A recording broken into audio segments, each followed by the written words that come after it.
அதிகாரம் 29. கல்லாமை. அதாவது அடுத்தவங்க பொருளையோ அல்லது அடுத்தவர்களின் எண்ணங்களையோ திருடாமல் இருப்பது. அப்படி திருடுவதால் ஏற்படும் தீமைகள் என்னென்ன அப்படிங்கிறத பற்றின விளக்கம் தான் இந்த அதிகாரத்தில் நாம் பார்க்க போகிறோம். குறள் 1. எல்லாமை வேண்டுவான் என்பான் எனைத்தொன்றும் கல்லாமை காக்கதன் நெஞ்சு.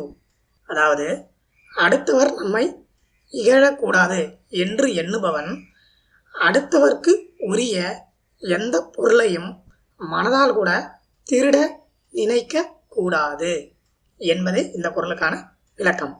குறள் 2.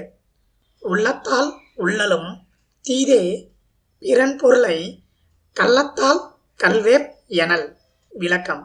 அடுத்தவர் பொருளை அவருக்கு தெரியாமல் திருடுவோம் என்று மனதால் நினைப்பது கூட தீமையே என்று இந்த குறளில் கூறியிருக்கிறார்கள். குறள் 3. களவினால் ஆகிய ஆக்கம் அளவிறந்து ஆவது போல கெடும். விளக்கம்.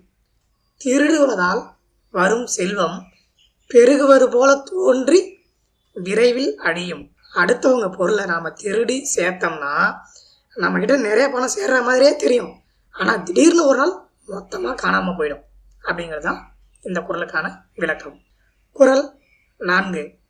களவின் கண் கன்றிய காதல் விளைவின் கண் வீயா விழுமம் தரும். விளக்கம். அடுத்தவர் பொருளை திருடும் ஆசை அந்த ஆசை நிறைவேறியதற்கு பிறகு அழியாத துன்பத்தை தரும். குறள் 5. அருள் கருதி அன்புடையராதல் பொருள் கருதி பொச்சாப்பு பார்ப்பான் கண்ணில். விளக்கம். அடுத்தவர் பொருளை திருட எண்ணி அவர் சோர்வு அடையும் நேரத்தை எதிர்பார்த்து இருப்பவர்கள் அருள் மீது பற்று உள்ளவராய் வாழ்வது என்பது முடியாத காரியம். குறள் 6. அளவின் கண் நின்றொழுகல் அற்றார் களவின் கண் கன்றிய காதலவர். விளக்கம். உயிர்களை நேசிக்கும் ஆசை இல்லாதவர்களே அடுத்தவர் பொருளை திருடும் பேராசை உடையவர்கள் ஆவார்கள். அதாவது ஈவு இறக்கமே இல்லாத ஒருத்தனால மட்டும்தான் அடுத்தவங்க பொருளை திருடின்னு போகணும் அப்படிங்கிற எண்ணம் இருக்கும் அப்படிங்கிறதான் இந்த குறளுக்கான விளக்கம். குறள் 7. களவென்னும் காரறிவாண்மை அளவென்னும் ஆற்றல் புரிந்தார் கண்ணில். விளக்கம்.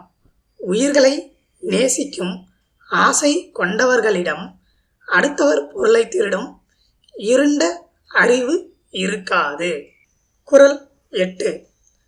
அளவறிந்தார் நெஞ்சத்து அறம் போல நிற்கும் களவறிந்தார் நெஞ்சில் கரவு. விளக்கம்.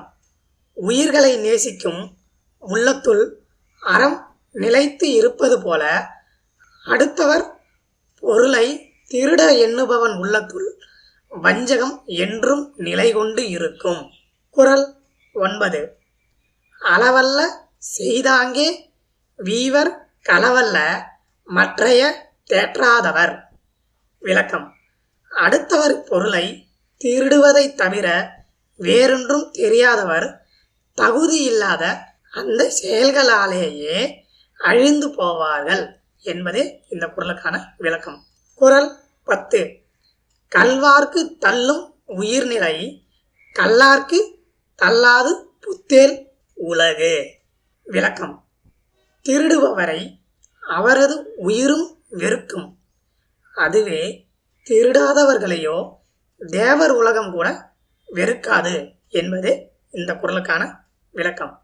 திருக்குறள் அதிகாரம் 29 இருக்கிற அனைத்து குறள்களையும் நாம் இன்னைக்கு இந்த வீடியோவில் பார்த்துருக்கோம். தொடர்ந்து அனைத்து அதிகாரங்களும் பதிவிடப்படும். நன்றி, வணக்கம்.